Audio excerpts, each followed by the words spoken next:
जी सुनिए, आपको आपके पैसे 1 घंटे में मिल जाएंगे।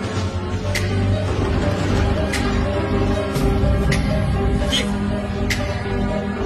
जी बेटा, तुम्हें तुम्हारे पैसे 1 घंटे में मिल जाएंगे।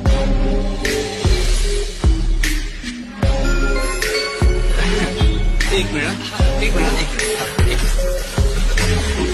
पैसे कहाँ से आएंगे? फोन ले। अच्छा मेरे फोन दे। हाँ जरा चिड़िया को फोन लगा।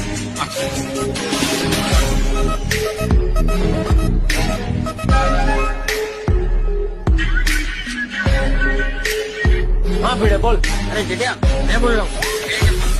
हाँ बाबू जी बोलिए। अच्छा सुन, मुझे अभी के अभी 25,000 रुपए। हाँ जरूर, लेकिन क्या हुआ बाबू जी, अचानक 25,000 की जरूरत कैसे पड़ी? मैं वो चिड़िया